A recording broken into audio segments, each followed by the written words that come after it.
just for our listeners, for our viewers, saying that we want to provide that psychologically safe environment is one thing, providing it is another. So what advice do you have that you've given in this book that would help a manager or a business owner, for example, provide that sort of safe environment? Yeah. So in the book, we go through 7 steps. I'm not going to go through all 7, but to start with, it really starts with first navigating the narrative, which is your own comfort level of speaking up. Because if you go to your team and say, oh, it's totally cool, I really want to hear your ideas, and they're watching you and you are all about the politics and you're do what we call diaper genie feedback, like, sandwiching the things that you really need to say in a way that you're really afraid to say them. They're watching all that. They're like, not safe. So that's the first step. Right. Then it's creating clarity. And this is clarity about 2 things. One, being really clear that you want your idea.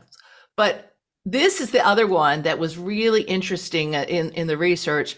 It's clarity about what a good idea would accomplish.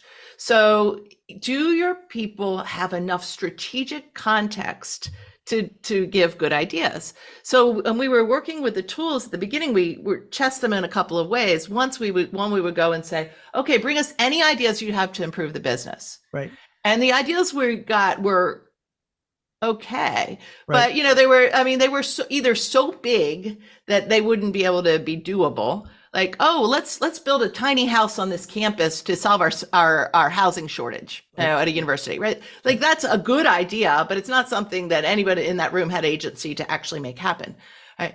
Or we said, let's give us ideas to accomplish this thing, this very specific thing. How do we be more productive while we're working from home? How do we help the mental health of our people? Whatever it is that you have agency over. When we were more specific, that's when you got really doable ideas. So that's creating clarity.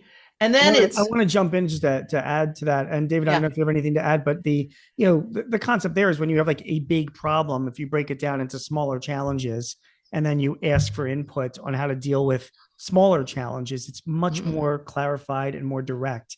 And and I think that's what the point that you were making, in your book, right? Yeah. So, so even let's just take something really personal.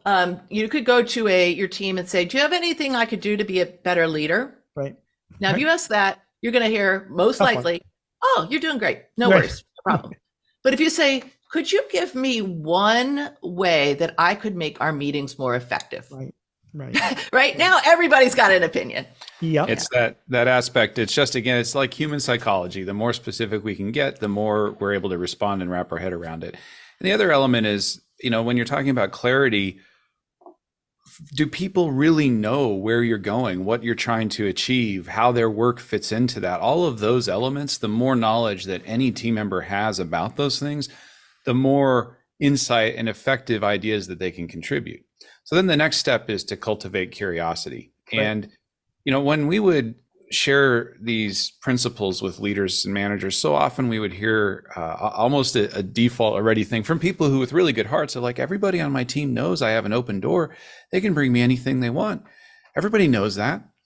And they really sincerely believed it. And it was probably true, but there's a problem there. So first, let's talk about the good part of an open door is from a safety valve and a way to deal with harassment or any of those kinds of issues. Yes, absolutely need that. But when you're talking about getting the innovations and the solutions to problems and good ideas from your team, the problem with an open door is twofold. One, it still takes initiative for somebody to walk through it.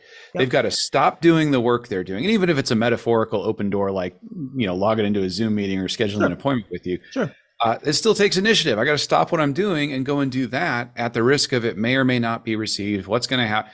And most people in that situation just choose to keep doing their work. And